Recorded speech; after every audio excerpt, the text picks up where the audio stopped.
Good morning, traders. It is 8:01 a.m. Chicago time on the 18th of August, 2022. It is Thursday. Welcome to Thursday. This is episode number 2296. Thank you for the mic check. Derivatives trading is not suitable for all investors. Past performance is not necessarily indicative of future results. This morning, more of the same. Generally, a slow news day. We did hear of a Ukrainian strike on Crimea and the potential for a nuclear power plant having to be shut down by the Russians in that area because of the shelling. So this is the first attack by Ukraine into Russian territory. Also, China's Xi came out and said that he's prioritizing keeping the economy open and prioritizing China's manufacturing remaining online. The market likes this news. We did get a strong Philly Fed number this morning. Philly Fed Manufacturing Index for August came in at 6.2 as expected at -6. Surprise to the upside. Initial claims came in better as well, 250,000 initial claims versus 265,000 expected. Construction output out of the Eurozone came in weak at 0.1% versus 1.8% expected, and the inflation rate year on year out of the Eurozone came in line at 8.9%. The prior's 8.6%. Ahead today, we're expecting existing home sales to come in at 4.8 million. This is for July. Then we get Fed's George, Fed's Kashkari. And then this evening, we get Great Britain's GfK Consumer Confidence for August, expecting a -43. And Japan's inflation rate year on year expected at 2.2% this evening at 7:30 Eastern U.S. time. This morning, as far as earnings, we got BJ's Wholesale Club, Kohl's, Estée Lauder, and Canadian Solar all beating pretty well. So the retail earnings have been relatively decent. Kohl's actually did not beat. Kohl's came in at $1.11 versus $1.14, so it missed by about 2.5%. The rest all beat. After the close, we're looking for Applied Materials, expecting $1.79 and $6.28 billion. And Ross Stores, which is another retailer, expecting, I don't have an earnings per share, but expecting $4.63 billion. Looking across the board, Crude is taking a bit of a bid here on China's comments. And we see crypto kind of stuck in this 20. It was 20 to 22,000. Now it's 22,000 to 24,000 range in the Bitcoin. The S&P is in a multi-distribution. It's actually in a double distribution profile. Bullish currently, still inside of the prior day's range. The overnight inventory is only 3% more short than long. 3% more short than long. So fairly even. And then the range is 34.75 points this morning. The point of control, 42.82, shifting up from 42.70-ish. So that's where we are. Pretty, overall, pretty boring overnight session, pretty boring opening.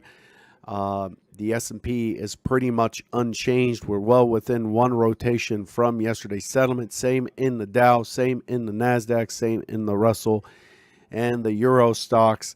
The DAX is a little bit bid, but overall pretty darn summary in terms of the way it's opening this morning.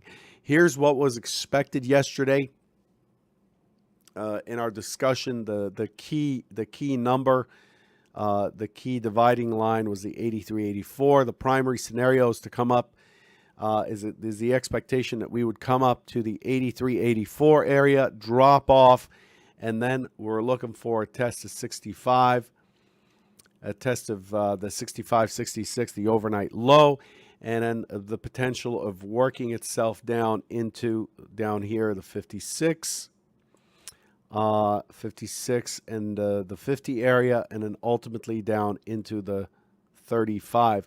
That's the primary scenario. So a test, pull back to 83, 84, roll over, take out the overnight low right here, and then squeeze down into the 42.56 stock zone area. That's what was expected yesterday. The secondary scenario is that it takes out the low and then impulses up. And in that scenario, I was looking for it to push towards 43.05, 43.07, 43.07 being settlement, if you recall. If you were here, this is what you heard. You heard.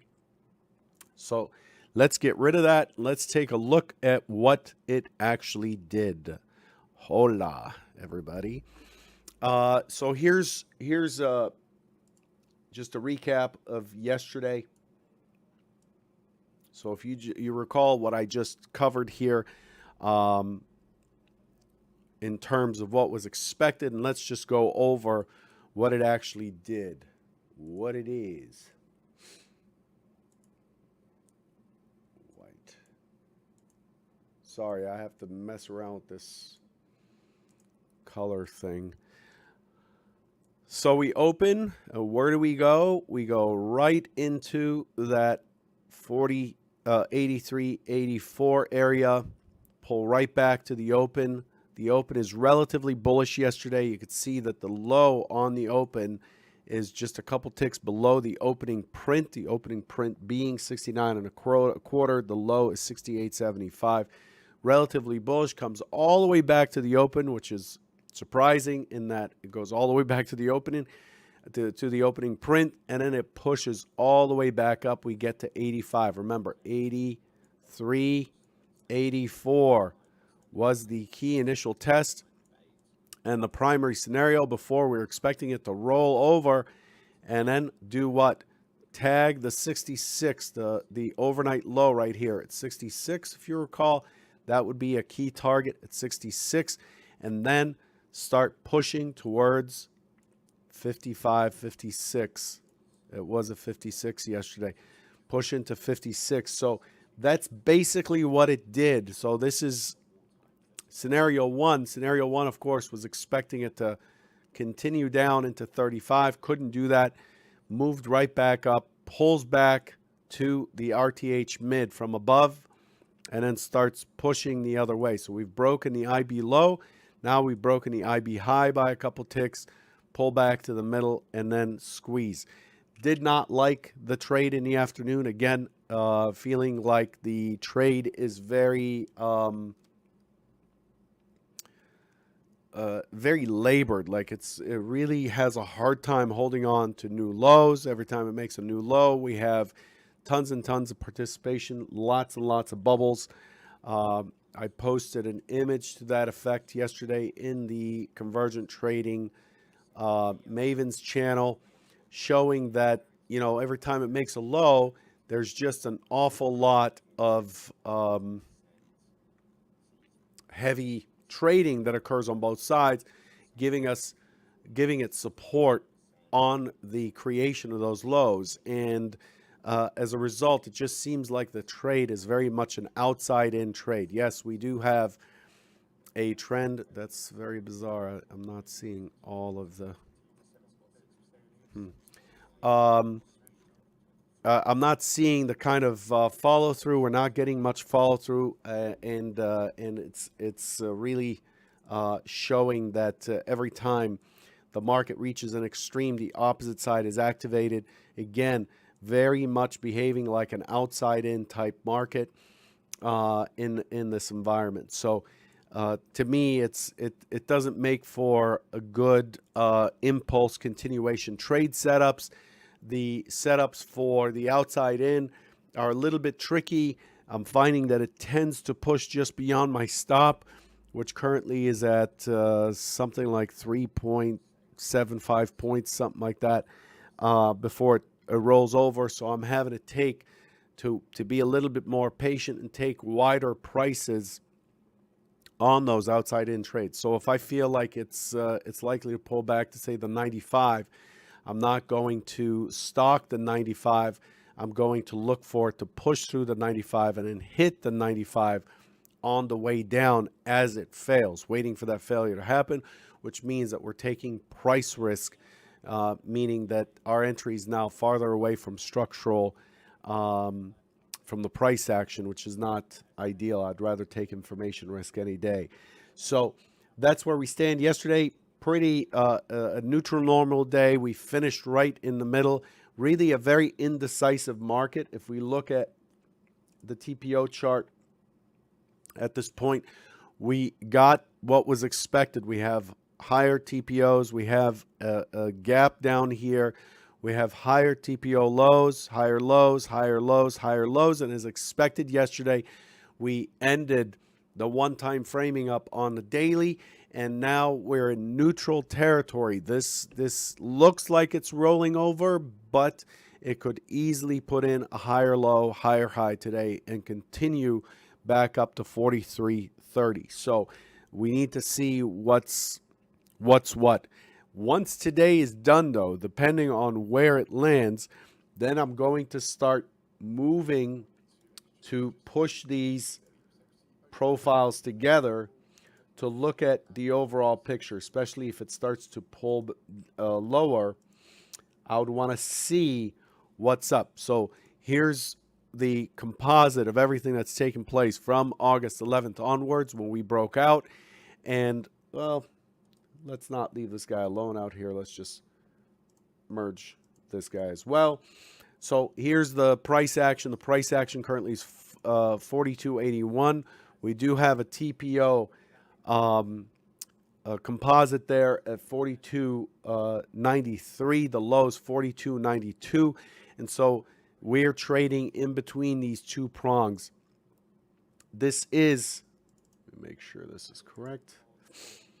This is, slightly positive on the session, but I'm expecting that there's going to be, there's likely to be a lot going on today between, let's call it the 95 area, which is the closing swing high, down into the 70 here. We're likely to see back and forth, and you can see why we have this multi-pronged profile going on, and we are in between two areas, so we're likely to fill in this middle area today. That's what I'm expecting. In crude, we're seeing the same thing. Crude fell off, had a big gap day a couple days ago. On Monday, was it? Had a big gap day down on news. And then when we merge these profiles in crude, we notice that it's actually gaining some strength, right? So now let's move this over. It's now higher than where it's been trading, higher than this area here, and it's confronting this remaining gap. To me, crude looks like it is a buy the pullback type of day in crude, pushing back towards above the 90 and towards the upper distribution, this next upper distribution. We'll see what happens here as it pushes towards the 90.08, the prior high, but crude is also balancing. Look, we have a couple more weeks before Labor Day here in the U.S., and then things go back to normal. Some schools have opened yesterday. Private schools have opened yesterday, and public schools open next week, I believe. So to me, it's we're getting close to getting back into the full swing of doing business. But this morning, just be aware that we are in this range here. The reason I can create this composite is because we've had a day that rolled over and overlapped. So now we can look at the full area over multiple days and how it has traded, and we can see that we are in between two high volume nodes. So we expect this to be noisy. So that's the thing you should take away this morning, in my opinion, that we are very likely to be back and forth this morning in the S&P. I'm not expecting a very directional trade here. Do keep an eye on the fact that we may be establishing one-time framing down. So if today we end up not making a higher high to yesterday, and especially if we take out the low, we trigger lower time framing, and so now we're starting to trade this thin area all the way back again, 42.35, and then we start getting into the gap zone below 41.80 and make our way back to 41.20 as the key magnet in this area. So today is kind of a, think of today as a bit of a establishing real intent day potentially. It's a Thursday. Tomorrow there isn't all that much. Let's see what the calendar has tomorrow. Tomorrow, PPI out of Germany, retail sales out of Great Britain, and that's it, really. There's not much to account for tomorrow, not much to wait for. So today may be a day that tells us, that tips off which side this market is likely to move. So does it get below this lower prong and stay offered below 42.70 and therefore start working itself down into that 35.20 area and then potentially fill in the gap back to 41.20 or what? We'll see about that today. I don't have much more to say other than that. Just be aware that we're opening in a very likely contested area here, and we're likely to chop back and forth. So be aware and be prepared that this is what the trade is likely to be. So you're likely to see OTF or the higher time frame or bigger players come in and push in one direction or another because there's an incentive for both sides at these prices to participate. Okay? I'll leave you with that. Good luck, and I will catch you tomorrow morning. I don't have scenarios for today. It's really just what I discussed. Be sure to hit the subscribe and like button if you have not subscribed to the YouTube channel. It doesn't cost you anything but a click. Good luck, and I'll catch you tomorrow. Take care.